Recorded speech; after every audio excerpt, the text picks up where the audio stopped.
Anda kembali di Top News, pemirsa. Pencarian fakta atas tragedi Kanjuruhan masih berlangsung. Ternyata pengumpulan data tidak semudah yang orang perkirakan karena sejumlah kesulitan yang ditemui di lapangan. Akankah tragedi Kanjuruhan menguap begitu saja? Kita simak Top Review.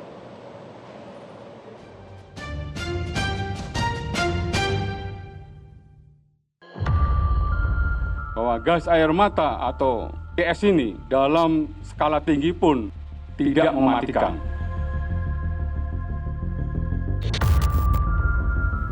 Ratusan personil Polresta Malangkota yang tengah mengikuti apel terlihat bersujud di atas aspal pelataran parkir depan Mapolresta Malangkota. Selama beberapa saat mereka bersujud dan memohon ampun atas segala kesalahan dan mengenang hilangnya ratusan nyawa supporter Aremania dan personil Polri saat tragedi Kanjuruhan terjadi pada Sabtu 1 Oktober 2022 lalu. Dalam sujud ini, personil Polresta Malangkota berdoa bagi 131 korban meninggal dunia dan kesembuhan bagi ratusan korban luka lainnya.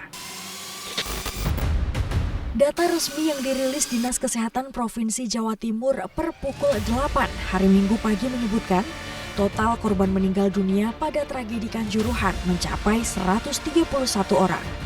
2 diantaranya personil Polri yang melakukan pengamanan.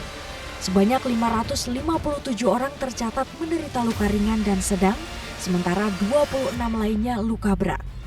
Dari seluruh korban hingga hari Minggu, 30 orang pasien masih menjalani perawatan di 9 rumah sakit kota dan Kabupaten Malang serta Kota Batu.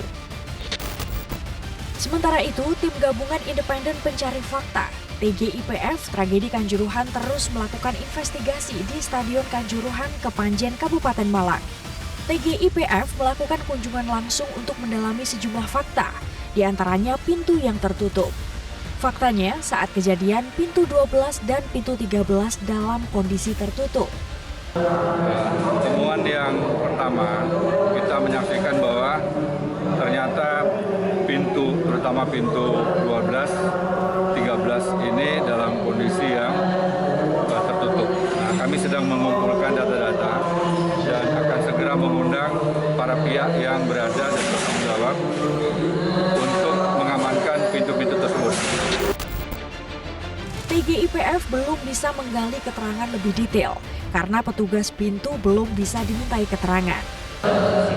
Ya, saya melakukan pemeriksaan kepada seluruh pintu yang ada dan ternyata hari ini belum bisa dibantu oleh petugas yang pada saat hari H tanggal 1 Oktober itu bertanggung jawab untuk menjaga di pintu-pintu.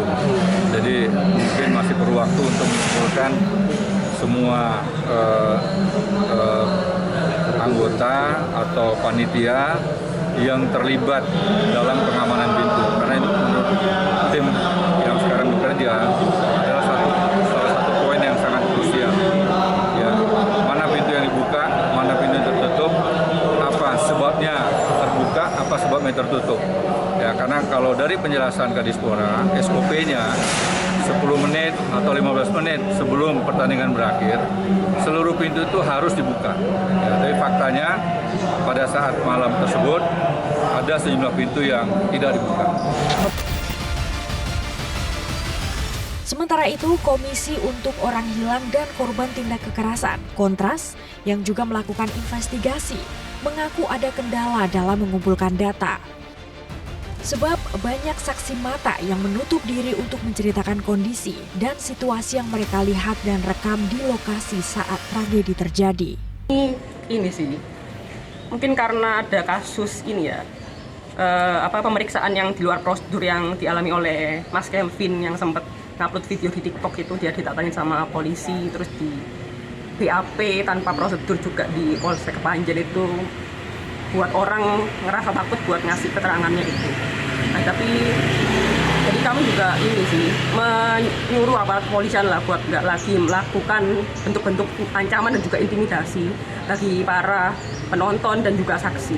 Karena itu kan nggak boleh juga kan, dan kami juga bakalan melaporkan baiklah kalau misalnya ada korban dan saksi yang mengalami intimidasi sesuai dengan prosedur yang ada. Di Di akun Twitter Kontras yang merilis temuan tim pencari fakta Koalisi Masyarakat Sipil menyebut ada 12 temuan. Di antaranya yang pertama, tim menemukan bahwa terdapat mobilisasi sejumlah pasukan membawa gas air mata saat pertengahan babak kedua. Padahal tidak ada ancaman atau potensi gangguan keamanan saat itu. Akhirnya, penggunaan gas air mata untuk menghalau massa supporter menjadi pemicu jatuhnya banyak korban jiwa. Namun, Kadif Humas Polri Irjen Pol Dedi Prasetyo menjelaskan, penyebab kematian ratusan penonton bukan disebabkan akibat gas air mata, melainkan akibat kekurangan oksigen. Mengutip pendapat dari pakar racun dan gas air mata, penggunaan gas air mata termasuk yang digunakan Polri dalam tragedi Kanjuruhan itu tidak mematikan. Bahwa gas air mata atau GS ini ya dalam skala tinggi pun tidak mematikan. Yang digunakan oleh Brimob ini adalah 3 jenis ini. Yang pertama ini adalah berupa smoke, ini hanya ledakan dan berisi asap putih. Ya. Kemudian yang kedua, ini yang sifatnya sedang. Ya, jadi kalau untuk klaster yang dalam jumlah kecil menggunakan gas air mata yang tingkatannya sedang. Dan yang merah ini adalah untuk mengurai massa dalam jumlah yang cukup besar. Ya, semuanya tingkatan ini, ya, saya sekali lagi, karena saya bukan expertnya, saya hanya bisa mengutip pendapat para pakar. Ya, TS atau gas air mata dalam tingkatan tertinggi pun tidak mematikan. Untuk lebih memastikan apakah gas air mata memicu kematian, akan dilakukan otopsi yang melibatkan polisi. Ya, nanti kami menunggu arahan lebih lanjut untuk para pakar dan para yang berwajib. Kami hanya menunggu nanti untuk dari, saya rasa kalau untuk visum evaluator otopsi itu dari pihak kepolisian. Jadi kami bersama dengan dinas kesehatan akan membuat tim yang dilakukan oleh Pak Doni untuk mengumpulkan data-data yang diperlukan untuk mencari sebab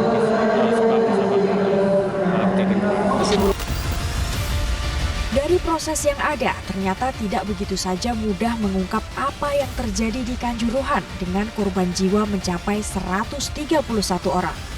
Dibutuhkan dorongan publik yang kuat agar tragedi ini tidak menguap begitu saja.